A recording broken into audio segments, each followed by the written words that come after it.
के मनन के लिए हम निकाल लेंगे। यशाया नबी की पुस्तक उसका 40 अध्याय 27 पद से लेकर के 31 पद तक मैं पढ़ लेता हूं। आप लोग अपने अपनी बाइबलों में देखें। यहां पर इस प्रकार से लिखा हुआ है, हे याकूब तू क्यों कहता है, हे इज़राइल तो क्यों बोलता है, मेरा मार्ग यहोवा से छिपा हुआ है।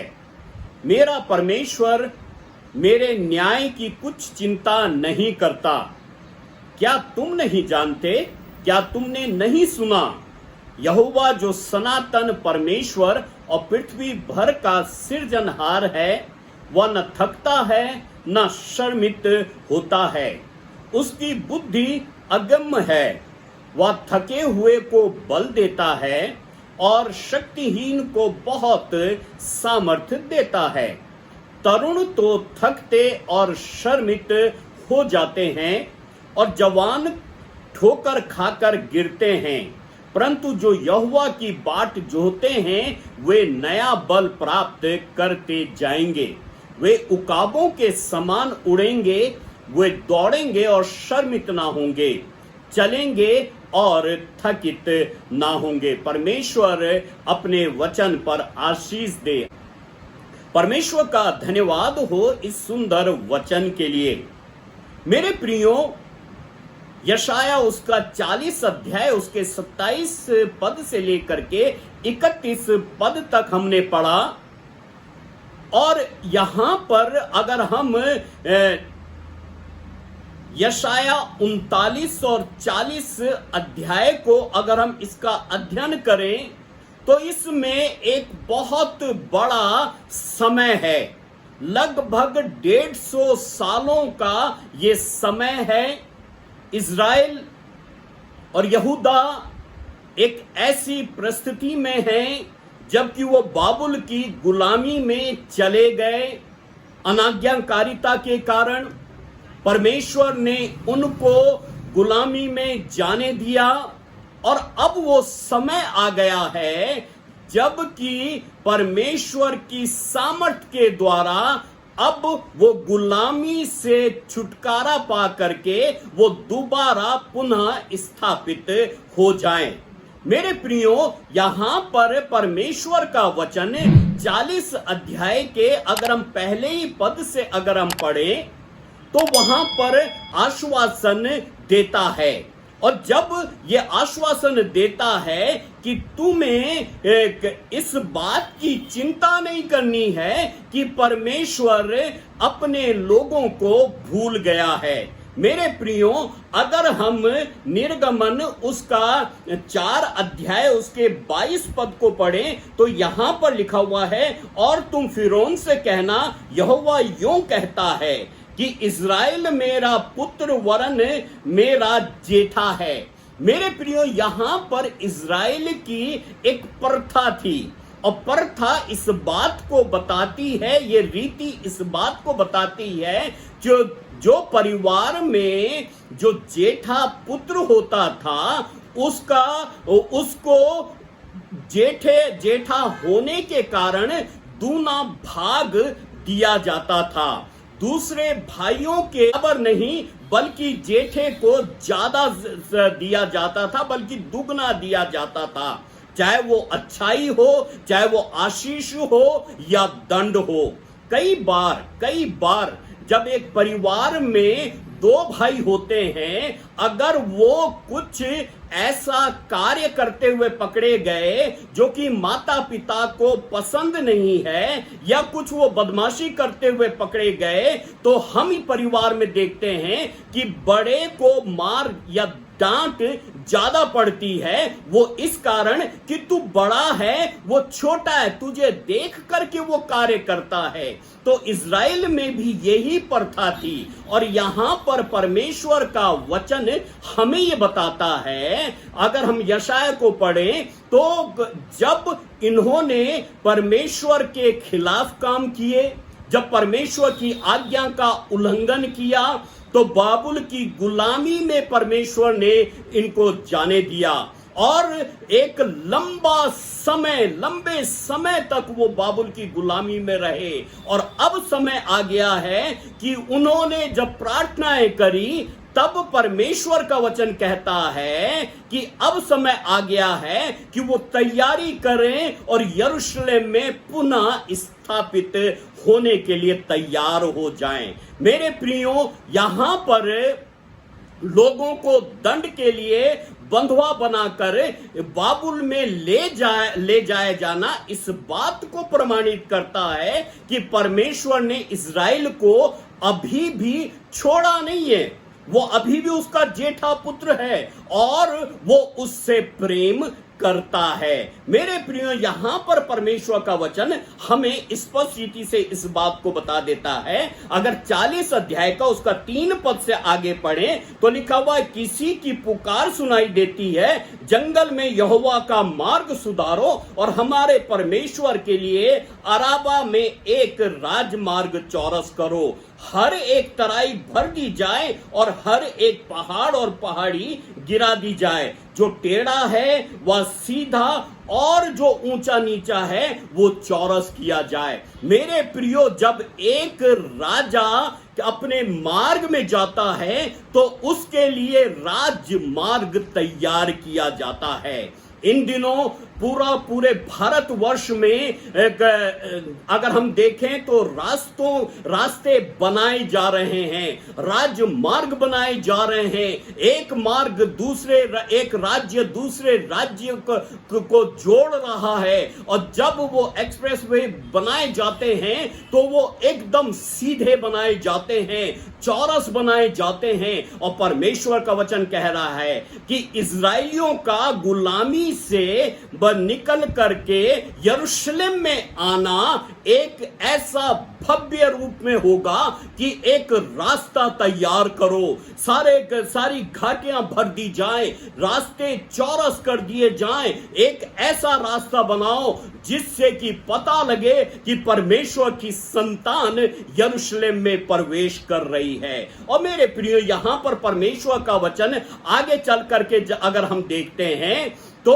परमेश्वर इस्राएल को पुनः स्थापित करने के लिए अब तैयार है। अर्थात परमेश्वर चाहता है कि इस्राएल पुनः स्थापित हो जाए। और जब पुनः स्थापित हो जाता है तो परमेश्वर का प्रेम, परमेश्वर की चिंता और परमेश्वर का अनुग्रह प्रकट कर दिया जाता है। और तब जो है यहां पर 27 पद से कहता है कि हे याकूब, तू क्यों कहता है कि इस्राएल, तू क्यों बोलता है मेरा मार्ग यहोवा से छिपा हुआ है और मेरे न्याय की कुछ चिंता, परमेश्वर मेरे न्याय की कुछ चिंता नहीं करता। मेरे प्रियो, कई बार मनुष्य परमेश्वर के काम को अनदेखा कर देता है। इनको गुलामी में परमेश्वर ने जाने दिया, एक कारण था इसके पीछे। कारण यह था कि इन्होंने परमेश्वर की आज्ञा का उल्लंघन किया, इन्होंने परमेश्वर की योजना के विपरीत काम किया, इन्होंने परमेश्वर के उस मार्ग को, जो मार्ग परमेश्वर ने उनको दिखाया था, उसको छोड़ करके वो समझौते का जीवन व्यतीत करने लगे। उन्होंने अशूर से समझौता कर लिया और परमेश्वर ने उनको गुलामी में जाने दिया। यहां पर दंड इस्राएल ने, यहूदा ने स्वयं जो है अपने लिए चुना था। और आज वो कह रहे हैं कि परमेश्वर को हमारी चिंता नहीं है। मेरे प्रियो, ये समय है, ये कठिन समय है हमारे लिए। ये महामारी के दौर से हम पिछले 1.5 साल से 2 साल से गुजर रहे हैं और कई बार निराशाएं आ जाती हैं। कई बार एक प्रश्न उठता है, क्या परमेश्वर को अपने लोगों की चिंता नहीं है? तो परमेश्वर आज कहता है तुम क्यों कहते हो कि मेरे परमेश्वर मेरे न्याय की कुछ चिंता नहीं करता है? क्या तुम नहीं जानते, क्या तुमने नहीं सुना, यहोवा जो सनातन परमेश्वर और पृथ्वी भर का सृजनहार है, वो ना थकता है और ना शर्मित होता है। मेरे प्रियो, यहां पर परमेश्वर का वचन स्पष्ट रीति से यहां पर कह देता है कि जिस परमेश्वर पर हम भरोसा करते हैं, जिस परमेश्वर पर हम विश्वास करते हैं, ना वो थकता है ना ही वो शर्मित होता है, लेकिन वो दंड दे करके हमें इस बात का आश्वासन दे देता है कि हम उसकी संतान हैं। जैसे एक पिता अपनी संतान को प्रेम में होकर के दंड देता है, वैसे ही परमेश्वर ने यहां पर अपने लोगों को, अपनी जाति को, अपनी संतान को गुलामी में जाने दिया। मेरे प्रियो, यहां पर परमेश्वर का वचन स्पष्ट रीति से कह देता है कि जो निर्वासित थे, जो गुलामी में जीवन व्यतीत कर रहे थे, उनको ये सोचने की जरूरत नहीं है कि परमेश्वर हमारी चिंता नहीं करता है, परंतु अब वो समय आ गया है, वो राजमार्ग तैयार हो गया है, जब उसके लोग गुलामी से छुटकारा पा करके उस मार्ग में प्रवेश करेंगे, उस राजमार्ग में प्रवेश करेंगे और उस राजमार्ग से होते हुए परमेश्वर के पवित्र नगर यरूशलेम में पहुंच करके उसका पुनः स्थापित करेंगे। पुनः स्थापना यहां पर थी। मेरे प्रियो, आज जरूरत है कि हमें भी, जो हम उसके कहलाए जाते हैं, प्रभु इस संसार में आ गए, हमारा परमेश्वर अपने एक लौते पुत्र को इस संसार में भेज दिया ताकि प्रभु यीशु मसीह में हमारा परमेश्वर के साथ वो पुनः स्थापना हो जाए, वो संबंध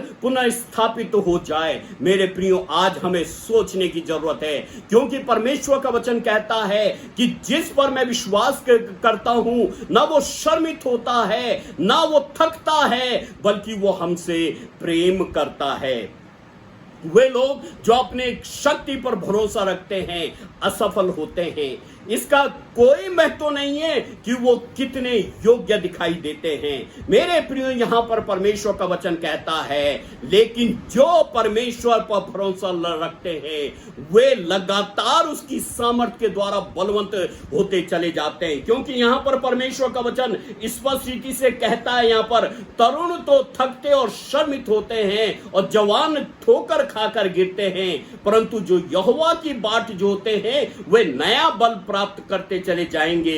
वे उकाब के समान उड़ेंगे, वे दौड़ेंगे और शर्मित ना होंगे, चलेंगे और थकित ना होंगे। मेरे प्रियो, यहां पर परमेश्वर का वचन स्पष्ट रीति से इस बात को प्रमाणित कर देता है कि जो परमेश्वर में आशा रखते हैं उनके द्वारा वो उनका उद्धार करता है। या हम ये इस बात को कहें कि वो आशा हमारे विश्वास को और मजबूत कर देता है। और आज का वचन जो हमें इस बात को बता देता है कि जो परमेश्वर पर विश्वास करते हैं उनके लिए परमेश्वर की कुछ महत्वपूर्ण प्रतिज्ञाएं हैं। मेरे प्रियो, यहां पर 31 पद में हम कुछ महत्वपूर्ण बातों को यहां पर देख लेंगे कि जो परमेश्वर पर विश्वास करते हैं उनके लिए परमेश्वर की क्या प्रतिज्ञाएं। सबसे पहली बात है भजन संहिता 37 उसके 9 पद में हमको दिखाई देती है, क्योंकि कुकर्मी लोग काट डाले जाएंगे और जो यहोवा की बाट जोते हैं वे पृथ्वी के अधिकारी होंगे। मेरे प्रियो, यहां पर परमेश्वर का वचन कहता है, परंतु जो यहोवा की बाट जोते हैं, थकान और कमजोरी, दुख और परीक्षा के मध्य परमेश्वर की पुनर्जीवित करने की शक्ति देता है। भले ही हम कमजोर हो जाएं, भले ही हम दुख में जीवन व्यतीत करें, भले ही हम कहा जाए कि परीक्षाओं में चले जाएं, मेरे प्रियो, परमेश्वर इन परिस्थितियों के बीच में भी हमको पुनर्जीवित करने की वो ताकत देता है, क्योंकि परमेश्वर का वचन स्पष्ट से कहता है, क्योंकि कुकर्मी लोग काट डाले जाएंगे और जो यहोवा की बाट जोते हैं वे पृथ्वी के अधिकारी होंगे। मेरे प्रियो, परमेश्वर की बाट जोना हमारे लिए आशीषों को लेकर के आता है, और जब आशीषों को लेकर के आता है तो वो आशीष हमारे लिए भरपूरी का कारण बन जाती है। और यहां पर परमेश्वर का वचन कहता है कि जो यहोवा की बाट जोते हैं वे नया बल प्राप्त करते चले जाएंगे। तुम मत बोलो कि परमेश्वर को हमारी कोई चिंता नहीं है। तुम ये मत बोलो कि परमेश्वर हमें कब तक गुलामी में पड़ने देगा, उसको हमारे न्याय की चिंता नहीं है, क्योंकि परमेश्वर की बाट जोना ही हमारे लिए नए बल को दे देना है। वो हमें सामर्थी बना देता है, वो हमें शक्ति देता है जीने के लिए। कठिन परिस्थितियां हैं, विपरीत परिस्थितियां हैं, निराशाएं सामने खड़ी रहती हैं, लेकिन मेरे प्रियो, जो प्रभु पर भरोसा रखते हैं उनके लिए पहली प्रतिज्ञा यह है कि चाहे थकान हो, चाहे कमजोरी हो, चाहे दुख हो या परीक्षा हो, लेकिन उसके बीच में भी परमेश्वर क्या करता है, पुनर्जीवित करने की वो शक्ति दे देता है। आज प्रभु के चरणों पर आ जाइए मेरे प्रियो, आज समर्पित हो जाइए प्रभु के चरणों पर। चाहे आपकी कैसी भी परिस्थिति क्यों ना हो, चाहे आपको कैसी भी अस्वस्थता क्यों ना हो, चाहे आप कैसे भी जरूरत में क्यों ना हो, प्रभु आपकी चिंता करता है और विपरीत परिस्थितियों में वो आपको शक्ति प्रदान करने की सामर्थ्य देता है। दूसरा कुरिन्थियों उसका 4 अध्याय के 16 पद में लिखा हुआ है, इसलिए हम हियाव नहीं छोड़ते हैं, यद्यपि हमारा बाहरी मनुष्यत्व नष्ट होता जाता है, तो भी हमारा भीतरी मनुष्यत्व दिन प्रतिदिन नया होता चला जाता है। मेरे प्रियो, हियाव हमें नहीं छोड़ना है। निराशाएं आती हैं, हियाव छोड़ देते हैं और तब कहते हैं कि परमेश्वर कहां है, परमेश्वर को हमारी चिंता नहीं है। मेरे प्रियो, परमेश्वर की प्रतिज्ञा आज हमको इस बात को याद दिलाती है, यद्यपि बाहरी मनुष्य तो नष्ट होता चला जाता है, तो भी हमारा भीतरी मनुष्य तो दिन प्रतिदिन नया होता चला जाता है। मेरे प्रियो, आज जरूरत है हम प्रभु के चरणों पर समय व्यतीत करें, उसकी बात जो है, ताकि हमारा भीतरी मनुष्य तो दिन प्रतिदिन नया होता चला जाए और हम परमेश्वर की महिमा का कारण बनने पाए। दूसरी बात यहां पर परमेश्वर का वचन कहता है, परंतु जो यहोवा की बाट जोते हैं वे नया बल प्राप्त करते जाएंगे, वे उकाब के समान उड़ेंगे, वे दौड़ेंगे, शर्मित ना होंगे, चलेंगे और थकित ना होंगे। यहां पर परमेश्वर का वचन स्पष्ट ये कहता है, वो उकाबों के समान उड़ेंगे। परमेश्वर हमें हमारी परेशानियों के, वो चाहे हमारी परेशानियां कितनी भी क्यों ना गंभीर हो, चाहे हम कितने भी गहरे में क्यों ना हो, परमेश्वर हमें आकाश की ऊंचाई में उठाने की वो सामर्थ्य रखता है। मेरे प्रियो, यशाया उसका 30 अध्याय के 18 पद में लिखा हुआ है, तो भी यहोवा इसलिए विलंब करता है कि तुम पर अनुग्रह करे, तुम पर अनुग्रह करे, और इसलिए ऊंचा उठेगा कि तुम पर वो दया करे, क्योंकि यहोवा न्यायी परमेश्वर है, क्या ही धन्य है वे जो उस पर आशा लगाए रहते हैं। मेरे प्रियो, परमेश्वर, हमारा परमेश्वर ऐसा परमेश्वर है कि वो चाहे विलंब क्यों ना करे, लेकिन वो तुम पर अनुग्रह करेगा। वो हम पर अनुग्रह करता है। हमारा अनुग्रह, हमारे ऊपर जो परमेश्वर का अनुग्रह है मेरे प्रियो, उसके कारण हम जीवित हैं। हम चाहे पाप और दलदल के कीचड़ में क्यों ना चले जाएं, क्यों ना पड़े हो, अगर आज हम प्रभु को अपना उद्धारकर्ता ग्रहण करें तो वो हमें उस गहराई से, उस पाप और दलदल और कीचड़ से निकालने की सामर्थ्य रखता है और परमेश्वर के चरणों पर ले जा करके वो हमारे जीवन को और ऊंचा ले जा सकता है। मेरे प्रियो, प्रभु के चरणों पर आ जाइए, क्योंकि प्रभु इस संसार में इसलिए अवतरित हो गया ताकि जो कोई उस पर विश्वास करे वो नाश ना हो परंतु अनंत जीवन को प्राप्त करे, शाश्वत जीवन को प्राप्त करे। क्या आप शाश्वत जीवन प्राप्त करना चाहते हैं?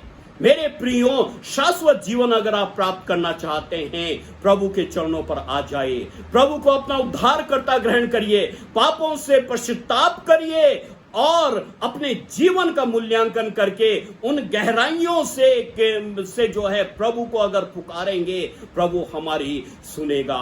योना नबी को परमेश्वर जो है समुद्र की गहराई में लेकर के चला गया, वो मछली के पेट में चला गया। मेरे प्रियो, समुद्र की गहराई में जाकर के जब उसने जीवित परमेश्वर को पुकारा तो परमेश्वर ने समुद्र की गहराइयों से उसको बाहर निकाल दिया।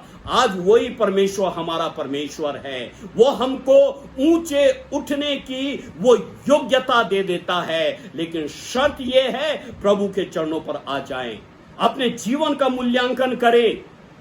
आप कहां पर हैं, किस स्थान पर हैं? क्योंकि परमेश्वर का वचन स्पष्ट रीति से हमें यह कह देता है कि परंतु जो यहोवा की बाट जोते हैं वे नया बल प्राप्त करते जाएंगे, वे उकाबों के समान उठेंगे, वे दौड़ेंगे, श्रमित ना होंगे, चलेंगे और थकित ना होंगे। जरूरत यह है आज प्रभु के उस मार्ग की, उस बाट की हमें जोना है, उसका रास्ता देखना है। मेरे प्रियो, उसके चरणों पर समय व्यतीत करना है।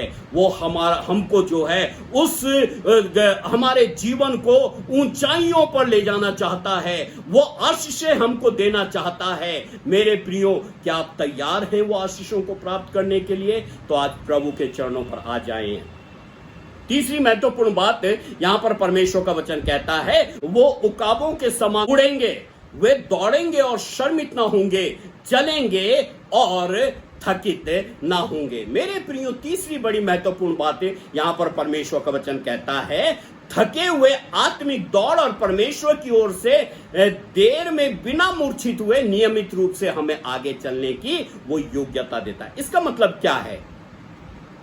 जब हम कहा जाए थके हुए हो तो हमें निरंतर बिना मूर्छित हुए हमेशा हमें निरंतर दौड़ते रहना है और इस दौड़ में परमेश्वर हमारी सहायता करता है, निरंतर चलने के योग्य बनाता है, निरंतर वो दौड़ने के योग्य बनाता है। हम संसार में मेरे प्रियो विपरीत परिस्थितियां सामने आती हैं, समस्याएं सामने आती हैं, परीक्षाएं आती हैं, कई बार हम कमजोर हो जाते हैं, कई बार हमारा जीवन जो है थका हुआ दिखाई देता है, लेकिन परमेश्वर का वचन हमको एक आश्वासन देता है कि हम थके हुए भले ही हों लेकिन बिना मूर्छित हुए निरंतर वो दौड़ने के लिए हमें सामर्थ्य दे देता है। वो मूर्छित नहीं होने देता मेरे प्रियो, वो हमको जो है गिरने नहीं देता है। और जब हम परमेश्वर के चरणों पर चले जाते हैं तो उसकी प्रतिज्ञाएं हमारे लिए जो है कहा जाए कि काम करती है। मेरे प्रियो, जरूरत यह है कि वो हमें निरंतर, जब संभालने वाला परमेश्वर है तो हमें निरंतर उसके चरणों पर आकर के उसकी महिमा का कारण बनना है। पहला पत्रस उसका 1 अध्याय के 5 पद में लिखा हुआ है, जिनकी रक्षा परमेश्वर की सामर्थ से विश्वास के द्वारा उस उद्धार के लिए जो आने वाले समय में प्रकट होने वाली है की जाती है। मेरे प्रियो, यद्यपि संसार में रहते हुए विपरीत परिस्थितियों का सामना करते हुए मनुष्य कई बार थक जाता है, कई बार निराशाएं सामने आ जाती हैं, लेकिन परमेश्वर का वचन हमको ये हियाव देता है कि जिनकी रक्षा परमेश्वर की सामर्थ से विश्वास के द्वारा और उद्धार के लिए जो आने वाले समय में प्रकट होने वाली हैं की जाती है। अर्थात हमारी रक्षा परमेश्वर के द्वारा की जाती है। इसलिए निरंतर परमेश्वर के चरणों पर आगे बढ़ते चले जाएं, परमेश्वर के मार्ग में आगे बढ़ते चले जाएं और हम परमेश्वर की महिमा का कारण बनेंगे। मेरे प्रियो, इब्रानियों उसका 12 अध्याय उसके पहले 1 पद से लेकर लिखा हुआ है, 1 पद से आगे लिखा हुआ, इस कारण जबकि गवाहों का ऐसा बड़ा बादल हमको घेरे हुए, तो आओ हर एक रोकने वाली वस्तु और उलझाने वाले पाप को दूर करके वो दौड़ जिसमें हमें दौड़ना है, धीरज से दौड़ें और विश्वास के कर्ता और सिद्ध करने वाले यीशु की ओर ताकते रहें, जिसने उस आनंद के लिए जो उसमें आगे धरा है, लज्जा की कुछ चिंता न करके क्रूस का दुख सहा और परमेश्वर के सिंहासन के दाहिनी ओर जा बैठा। इसलिए उस पर ध्यान करो, लज्जा की कुछ चिंता ना करके क्रूस का दुख सहा और परमेश्वर के सिंहासन के दाहिनी ओर। इसलिए उस पर ध्यान करो जिसने अपने विरोध में पापियों का इतना विरोध सह लिया कि तुम निराश होकर साहस ना छोड़ो। मेरे प्रियो, यहां पर परमेश्वर का वचन कहता है कि गवाहों का ऐसा बड़ा बादल हमें घेरे हुए है, हर एक हुए हैं, तो आओ हम हर एक रोकने वाली वस्तु, उलझाने वाले पाप को दूर करके वो दौड़ जिसमें दौड़ना है, धीरज से दौड़ें, क्योंकि विश्वास के कर्ता सिद्ध करने वाले यीशु की ओर हमें हमेशा ताकना है। मेरे प्रियो, यहां पर परमेश्वर का वह वचन स्पष्ट से हमें कह देता है कि अपने विश्वास की दौड़ में हम यीशु की ओर, प्रभु यीशु की ओर ताकते रहें, जो जिसने कि हमेशा इस संसार में रहते हुए परमेश्वर पर भरोसा किया, उसको अपना आदर्श समझा, उसकी इच्छा और उसके प्रति वचनबद्धता वो परमेश्वर के प्रति उसकी रही, उसने अंतिम समय तक परमेश्वर के प्रति वो आज्ञाकारी बना रहा।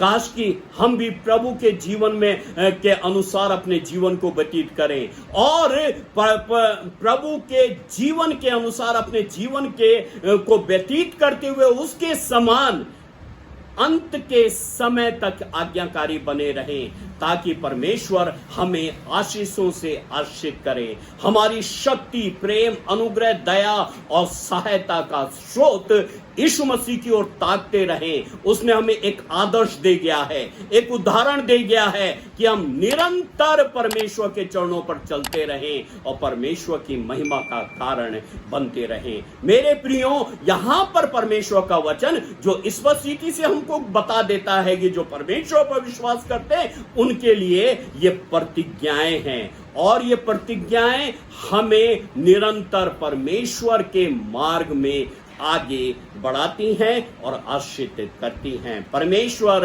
अपने वचन पर आशीष दे।